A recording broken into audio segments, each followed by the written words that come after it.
अस्सलामु अलैकुम व रहमतुल्लाहि व बरकातुहू। क़ाल नबी सल्लल्लाहु अलैहि वसल्लम अद्दुआ हुवल इबादह।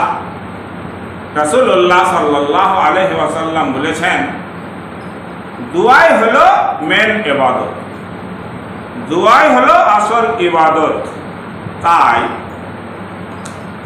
নামাজ দ্বীন ইসলামের খুব দামি ইবাদত, কিন্তু খালি দাঁড়িয়ে গেল রুকু সাজদা করলে আর কোনো দোয়া বললে না, তো ডন করা হলো, নামাজ হবে না। ভাইরা আমার, যে কোনো ইবাদতের ভিতর থেকে দোয়াগুলোকে টেনে নিলে ইবাদতটা বেকার হয়ে যাবে। এটাই রাসূলুল্লাহ সাল্লাল্লাহু আলাইহি ওয়াসাল্লাম আমাদেরকে বুঝাচ্ছেন যে দেখো, ইবাদতের মূল জিনিস, ইবাদতের মগজ হলো দোয়া। যাই হোক, দোয়ার মানে বুঝার খুবই দরকার। দোয়ার মানে না জানাতে আহলে হাদিস পথভ্রষ্ট হয়ে গেল, পাড়ায় আহলে হাদিস বেদাতি হয়ে গেছে, বুঝলেন তো ভাইরা আমার। দোয়া মানে সব রকমের দোয়া, দোয়া মানে সব রকমের দোয়া। একাই করো, জামাতে করো, হাত তুলে করো, হাত না তুলে করো, নিজের জন্য করো, অপরের জন্য করো, মানে যেইভাবে দোয়া করো দোয়া। কেন? দেখো, আম মানে শুধু ন্যাংরা না, আম মানে সব রকমের আম। কাপড় মানে সব রকমের কাপড়, শুধু সুতি কাপড় কাপড় নাই, কাপড় মানে সব রকমের কাপড়। তারপরে আপনি বলবেন সুতির কাপড়, টেরিকট কাপড়, পলিস্টার, তখন ভাগ হবে। কিন্তু কাপড় কথাটাতে সমস্ত কাপড় আছে।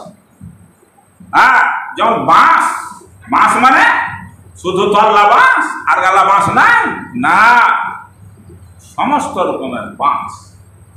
তো দোয়ার মানে হলো সমস্ত রকমের দোয়া। আর ইবলিসের দল, এই যে দাজ্জালেরা পাবলিককে ধোঁকা দিয়েছে, পাবলিককে ঠকালছে। কি বলে? দোয়া মানে শুধু একাই করা দোয়া। হ্যাঁ, এটা বোকামো কথা। তাহলে আমের মানে হবে শুধু ন্যাংরা আম কিংবা ফজলি আম। বুঝতে পারছেন কথা? দোয়া মানে সমস্ত রকমের দোয়া, ও যেরকমই হোক, বুঝলেন, সমস্ত রকম। এই কথাটা যখন আপনি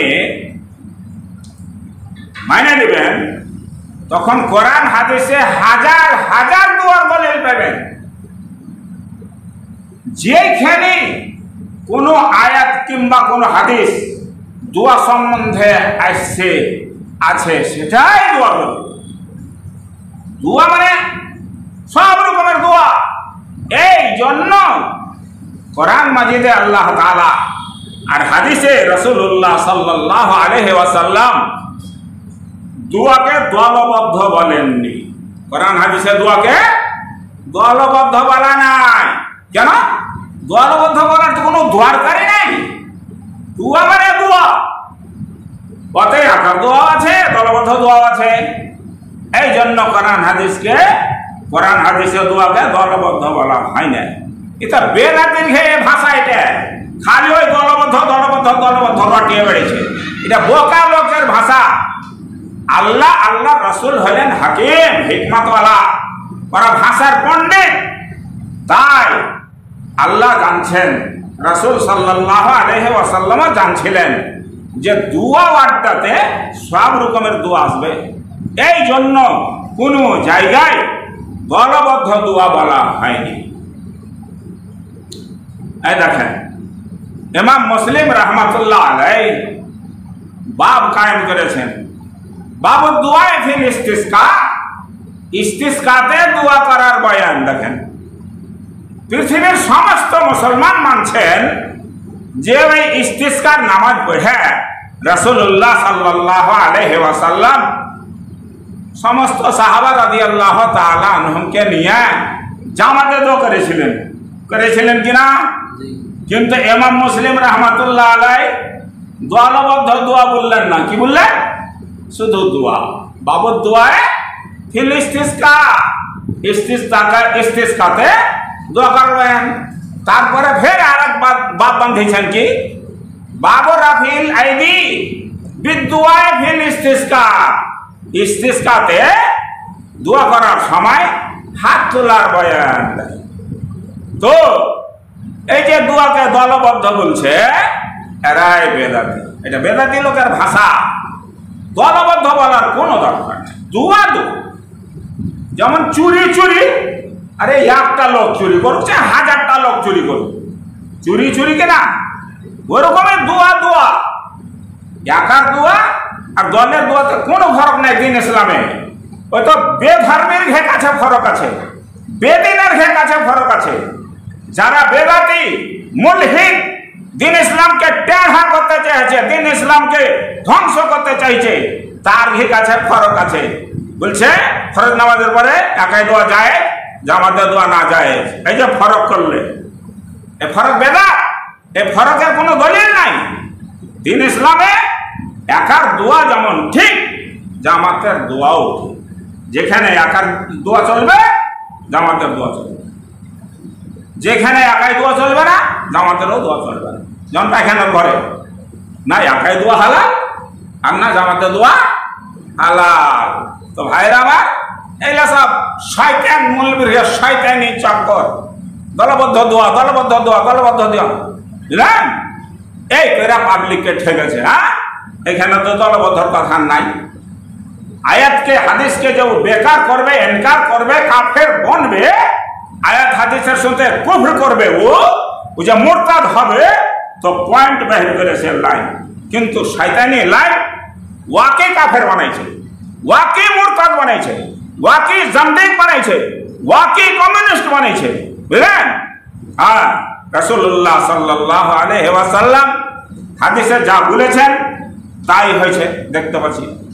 রাসূলুল্লাহ সাল্লাল্লাহু আলাইহি ওয়াসাল্লাম বলেছেন, কিয়ামত যখন কাছে আসবে, ভালো ভালো যোগ্য আলেম গালাকে আল্লাহ তাআলা উঠিয়ে নেবেন।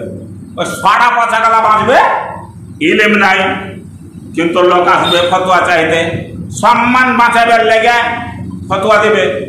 তো ইলম তো জানকারি তো নেই ভাই, ও তো গলত ফতোয়া মারবি, নিজ পথভ্রষ্ট হবে, লোককে পথভ্রষ্ট করবে, নিজেও জাহান্নামে যাবে, লোককে জাহান্নামে নিয়ে। ওই তো যুগ। হ্যাঁ, দুয়ার মানে জানে না। দুয়ার মানে সমস্ত রকমের দোয়া। যেমন আলহামদ মানে সমস্ত রকমের প্রশংসা, যত রকমের আল্লাহ তাআলার তারিফ হতে পারে সব, সেরকমই আর দোয়া। রাসূলুল্লাহ সাল্লাল্লাহু আলাইহি ওয়াসাল্লাম যে বলেছেন আর দোয়া, আলহামদতে যে আলেম আছে, যার মানে হচ্ছে সমস্ত, ওই আলেম আর দোয়া তো আছে। আরো মানে হলো সমস্ত রকমের দোয়া, আল্লাহ তাআলার ইবাদত। এই বেদাতে মুলবি, তুমি যদি না মানো কথাটা, তো চলো তোমাকে ওই মন্দিরে মূর্তির কাছে নিয়ে যাবো। তোমার কাছে দলবদ্ধ দোয়া, জামাতের দোয়া ইবাদত নয়, তো চলো মূর্তির কাছে জামাতের দোয়া করো। সারা পৃথিবীর আলেম তোমাকে কাফের, মুশরিক, মুরতাদ না বলে, তখন আমাকে বলিও। তোমাকে তো মুসলমানই বুঝবে না কেউ। জামাতের দোয়া ইবাদত নয়, তো মূর্তির কাছে করা কেন হারাম হয়েছে? ওই পীরের কাছে করা কেন হারাম হয়েছে? গায়রুল্লাহ মানে আল্লাহ ছাড়া কাউরি কাছে জামাতের দোয়া চলবে না, একমাত্র আল্লাহ তাআলার কাছে চলবে। একমাত্র আল্লাহ তাআলাই দোয়ার হকদার, যোগ্য, বাড়ি কাছে সহি, তাছাড়া কাউরি কাছে চলবে। তো ভাইরা আমার কথা হলো, দোয়া মানে সব রকমের দোয়া। তো কোরআন হাদিসে যেখানে দোয়া সম্বন্ধে আয়াত কিংবা হাদিস আছে, ও যেমন একার দোয়ার দলিল, সেরকম জামাতের দোয়ারও দলিল, সমস্ত রকমের দোয়ার দলিল। এই তো শয়তান, মুলহিদ, মুরতাদ বলছে হ্যাঁ, এটা তো ইয়াকার দোয়ার দলিল, এ তো জামাতের দোয়ার দলিলই হবে না। তখনই কাফেরি, তখনই কফর করলে কাফের হইল। তখনই যাহা বলবে এই আয়াত মানা যাবে না, এই আয়াত দলিল হতে পারে না, তখনই ও কাফের। আয়াতকে ইনকার করনে वाला কোন আলেম আছে ওকে মুসলমান সাব্যস্ত করতে পারবে? লিয়াসো, আয়াতকে যে মানবে না ও একেবারে ডাহা কাফের। আসসালামু আলাইকুম ওয়া রাহমাতুল্লাহ।